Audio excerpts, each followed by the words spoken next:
नमस्कार, संसद टीवी में आपका स्वागत है। आप देख रहे हैं संसद के दोनों सदनों में आज हुई कार्रवाई पर हमारा विशेष कार्यक्रम सदन दिन भर। आपके साथ मैं हूं मनोज वर्मा।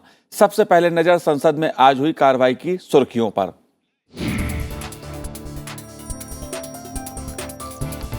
संसद के दोनों सदनों में आम बजट 2022-23 पर चर्चा जारी। कल लोकसभा में वित्त मंत्री देंगी बजट पर हुई चर्चा का जवाब।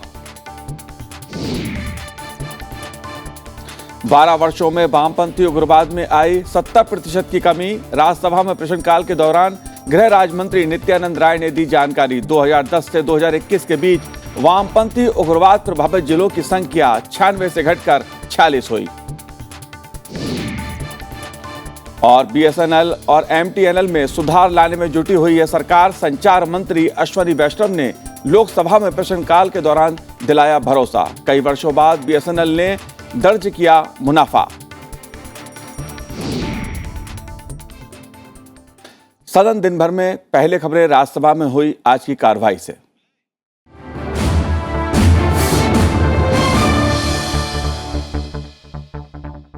आज राज्यसभा में आम बजट पर चर्चा जारी रही। इससे पहले प्रश्नकाल और शून्यकाल के दौरान जनहित से जुड़े कई मुद्दों को लिया गया। प्रश्नकाल के दौरान देश के विभिन्न हिस्सों में माओवादी उग्रवाद की समस्या, राष्ट्रीय राजमार्ग से जुड़े मामले और उच्च तकनीक शिक्षण संस्थानों में लड़कियों के प्रवेश से संबंधित सवालों पर संबंधित मंत्रियों ने विस्तार से जवाब दिया।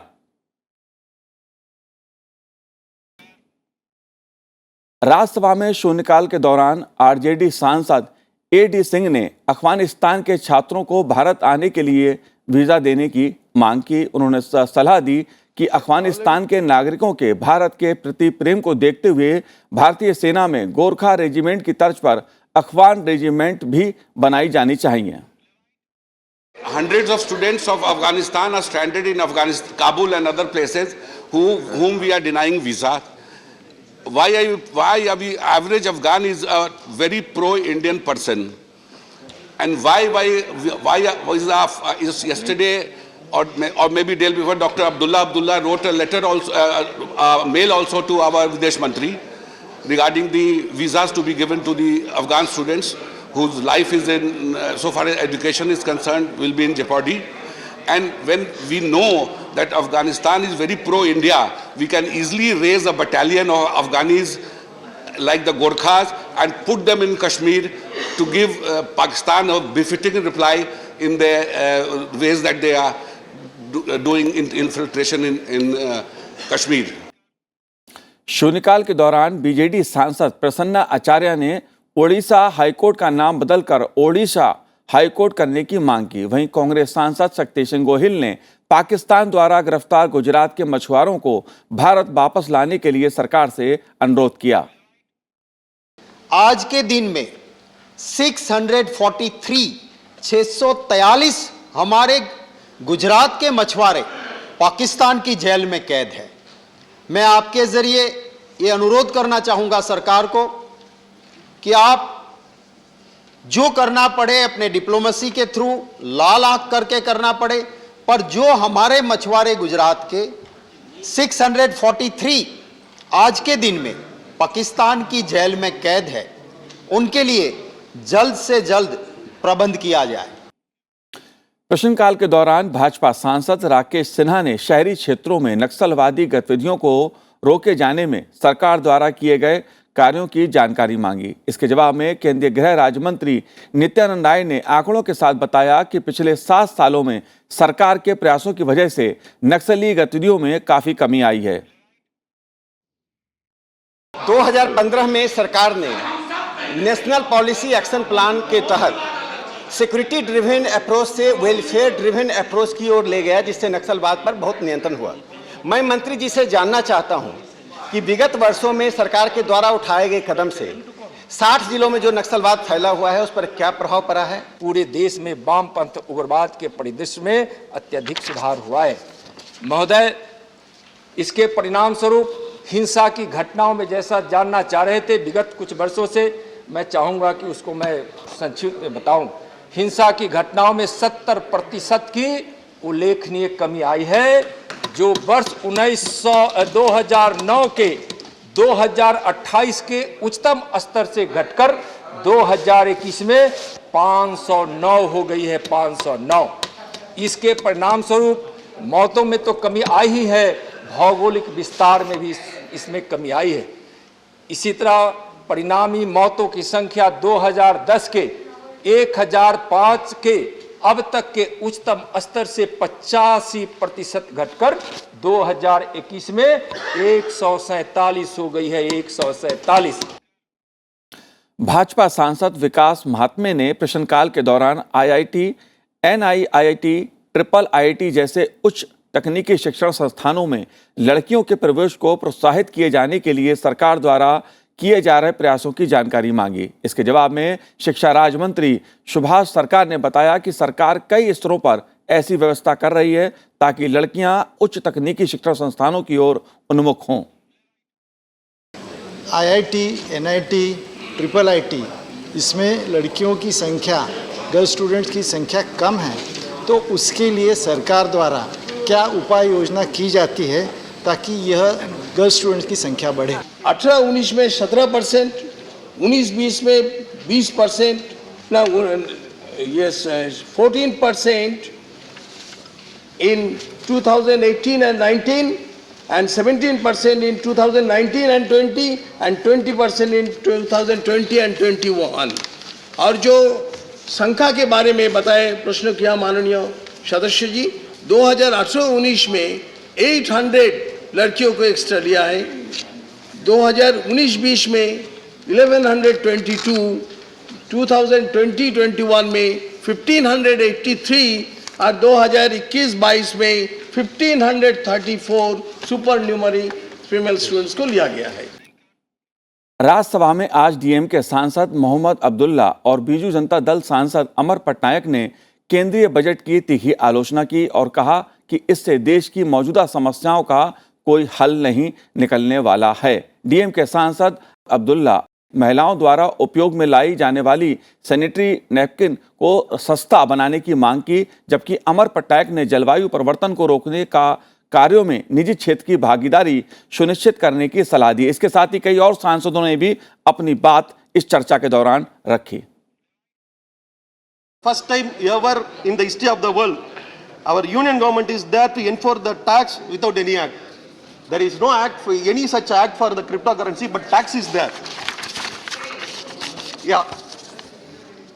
Also one thing, sir, I am amazed to see the financial advisors of this union government, who are the world foremost sages. This is because they advised that sanitary napkin should be taxed at 12%, but for diamond it has been reduced to 5%.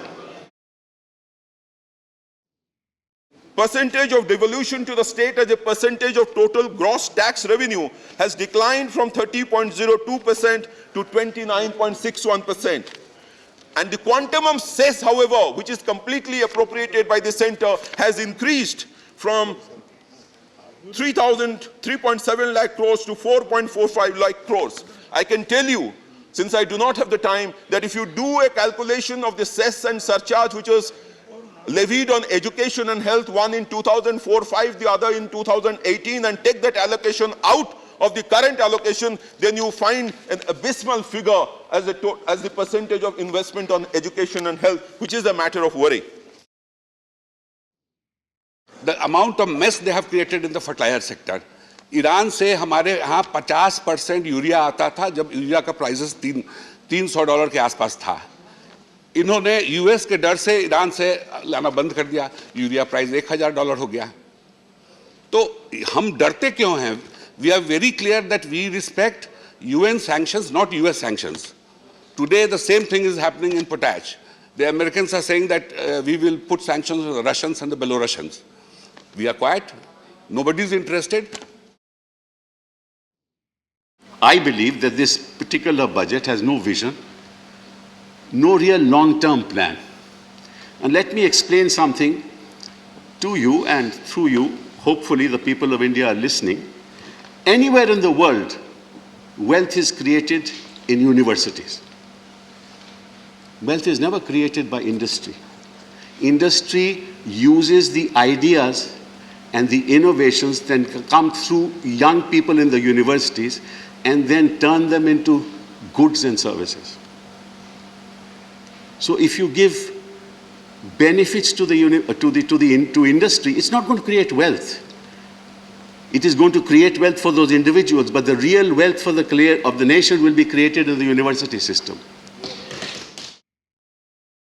जब कर्मचारियों की चर्चा होती है, पूरे देश के कर्मचारियों की एक ही मांग है, पुरानी पेंशन की बहाली की जाए, पुरानी पेंशन की बहाली की जाए। 40 दिन कोई सांसद और विधायक रह लेता है, पूरे जीवन भर उसको पेंशन मिलती है। 40 साल कोई कर्मचारी नौकरी करता है, उसकी पेंशन आपने खत्म कर दी। पेंशन तो छोड़िए, टैक्स के राहत की उम्मीद थी कर्मचारियों को, आपने इस बजट में वो भी नहीं दिया।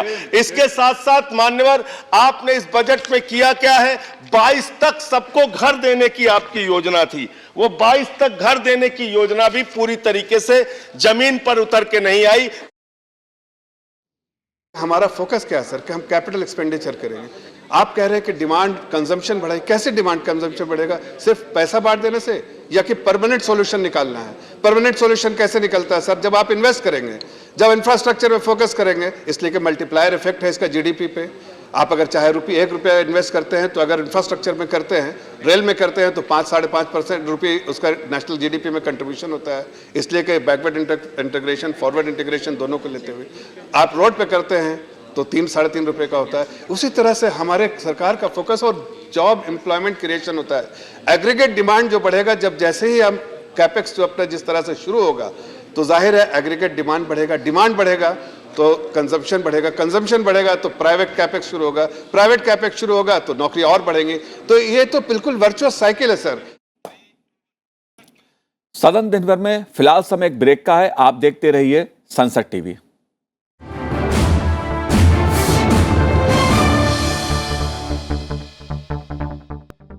ब्रेक के बाद आपका स्वागत है। सदन दिन भर में अब बारी है लोकसभा में आज हुई कार्रवाई से जुड़ी खबरों की।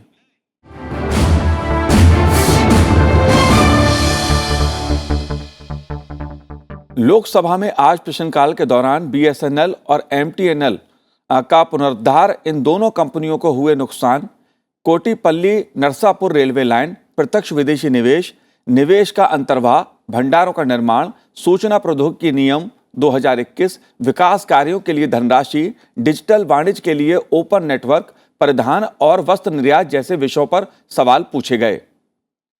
बीएसएनएल और एमटीएनएल के पुनरुद्धार से जुड़ा एक सवाल बसपा सांसद दानिश अली ने पूछा। वो सरकार से जानना चाह रहे थे कि क्या इन दोनों कंपनियों की संपत्ति का कोई मूल्यांकन हुआ है और देश में ऑप्टिकल फाइबर का काम कहां तक पहुंचा है। उन्होंने ये भी जानना चाहा कि कहीं सरकार इन कंपनियों को बेचना तो नहीं चाहती। जवाब देते हुए संचार मंत्री अश्विनी वैष्णव ने कहा कि सरकार ने अथक प्रयास कर दोनों कंपनियों की स्थिति सुधारी है। आइए सुनते हैं उन्होंने क्या कहा।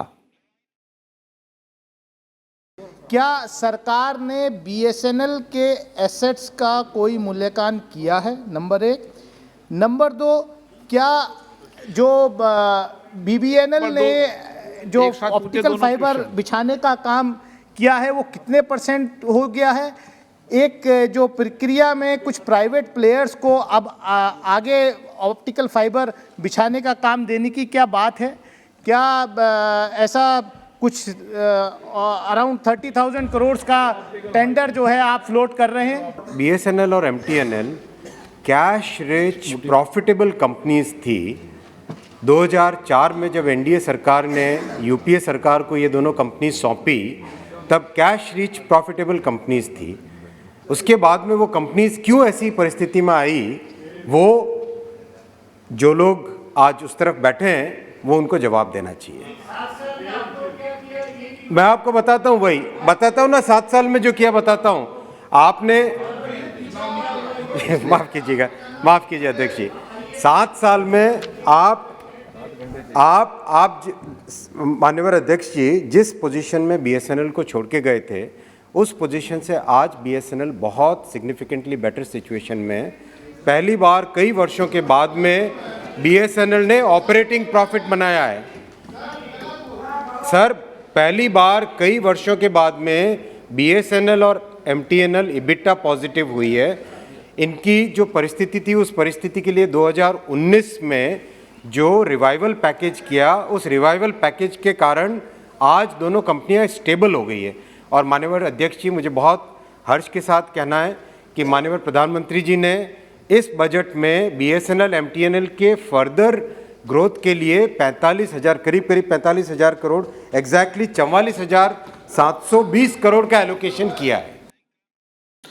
प्रश्नकाल के बाद लोकसभा में आज लोकहित से जुड़े कुछ मुद्दे उठाए गए। कई सांसदों ने अपने अपने क्षेत्रों से जुड़े मुद्दे भी उठाए। किसानों से जुड़ा एक मुद्दा पंजाब से आम आदमी पार्टी के सदस्य भगवंत मान ने उठाया, जबकि दिल्ली से भारतीय जनता पार्टी के सदस्य रमेश विधूड़ी ने राजधानी से जुड़ा एक मुद्दा उठाया।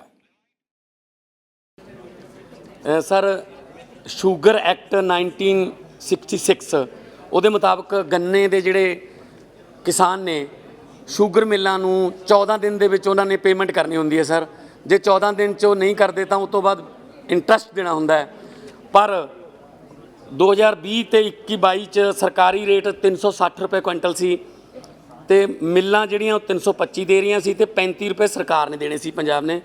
ਸਰ, ਮਿੱਲਾਂ ਜਿਹੜੀਆਂ ਨੇ ਉਹ 325 ਦੇ ਰਹੀਆਂ ਨੇ ਪਰ 35 ਰੁਪਏ ਦਾ ਜਿਹੜਾ ਉਹਨਾਂ ਨੂੰ ਬੋਨਸ ਹੈ ਉਹ ਨਹੀਂ ਮਿਲ ਰਿਹਾ। ਤੇ ਸਰ, ਮੇਰੇ ਹਲਕੇ ਸੰਗਰੂਰ ਦੇ ਵਿੱਚ ਧੂਰੀ ਦੇ ਵਿੱਚ ਭਗਵਾਨਪੁਰਾ ਦੇ ਵਿੱਚ ਮਿੱਲ ਹੈ। ਸਰ, ਬੜੀ ਮਤਲਬ ਸੁਣ ਕੇ ਬਹੁਤ ਦੁੱਖ ਲੱਗਦਾ ਸਰ ਕਿ 1.25 ਕਰੋੜ ਰੁਪਇਆ ਪਿਛਲੇ ਸਾਲ ਦਾ ਤੇ 20 ਕਰੋੜ ਰੁਪਏ ਦੀ ਪੇਮੈਂਟ ਇਸ ਸਾਲ ਦੀ ਡਿਊ ਪਈ ਹੈ।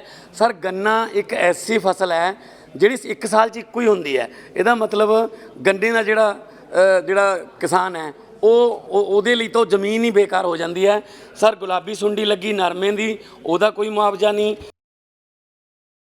दिल्ली में 300 मस्जिदों के मौलवियों को अजान लगा दे, मुअज्जिन को प्रतिमाह 1800 रुपए और 1600 रुपए की सैलरी दी जा रही है। 15 जो मस्जिदों में 14,000 12,000 का वेतन सरकारी खजाने से दिया जा रहा है। यानी प्रत्येक वर्ष जनता के 59 करोड़ 4 लाख रुपए मस्जिदों में दिया जा रहा है। इसी प्रकार से सर मैं मांग कर रहा हूं सर, इसी प्रकार से दिल्ली में लगभग 5,000 मंदिर है, उन मंदिर के पुजारियों को वेतन क्यों नहीं दिया जाता? यह भेदभाव क्यों? लोकसभा में आज आम बजट 2022-23 पर चर्चा जारी रही। तमाम सांसदों ने इस चर्चा में हिस्सा लिया। सत्ता पक्ष और विपक्ष के कई सांसदों ने ज्यादातर पार्टी लाइन पर अपनी बात रखी। कुल मिलाकर वित्त मंत्री सदन में पूरी चर्चा का जवाब देंगी। Under the present situation of the country, there is huge unemployment. बहुत ज़बरदस्त, ये सबसे बड़ा जो मुद्दा है हम सब के लिए और मेरी रियासत के लिए बहुत मुश्किल मुद्दा है कि हमारे पढ़े लिखे बच्चे और बच्चियां बिल्कुल कोई नौकरी नहीं है, बड़ी बड़ी तालीमें भी पाई हुई हैं मगर बिल्कुल बेकार बैठे हुए हैं and under going very great depression. एक तो ये है। दूसरा, आप देखें कीमतें बढ़ रही हैं, वो कुकिंग गैस हो, वो डीजल हो, वो पेट्रोल हो, और मुझे डर इस बात का है कि बहुत जल्दी एक बैरल की कीमत $100 हो जाएगी और फिर से जब ये इलेक्शन ख़त्म हो जाएंगे इनकी कीमत बढ़ती जाएगी और इसका असर हर कमोडिटी पे हो जाता है। आज की खबर है, वहाँ नॉमिनेशन रोका जा रहा है पुलिस के द्वारा। पुलिस खड़ा है वहाँ, डंडा चला रहा है, उनके गुंडा गिरे हुए, हमारे कार्यकर्ता नॉमिनेशन नहीं कर पा रहे हैं।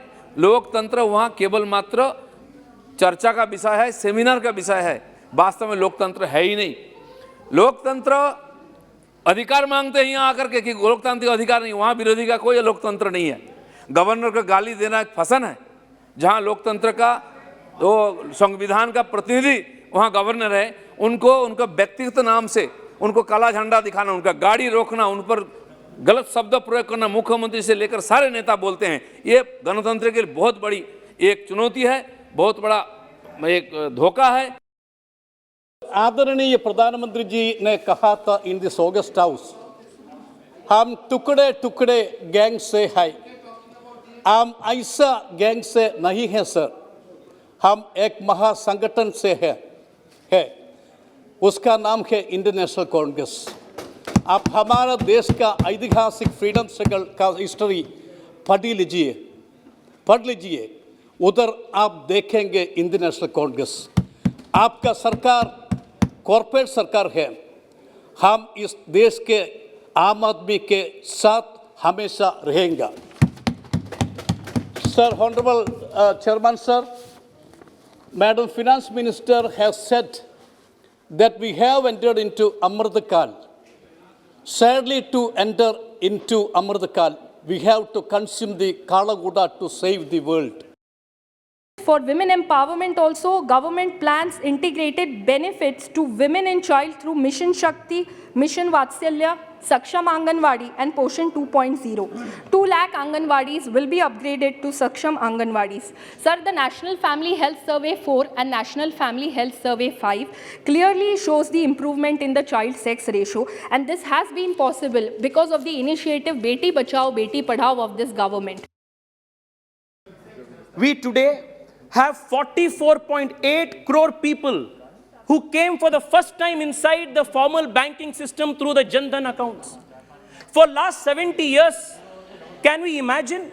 We are speaking of inclusive development, sir. Last 70 years, close to 45 crore people were not even part of the country's formal banking system. And these people lecture today on Sabka Saath, Sabka Vikas to us.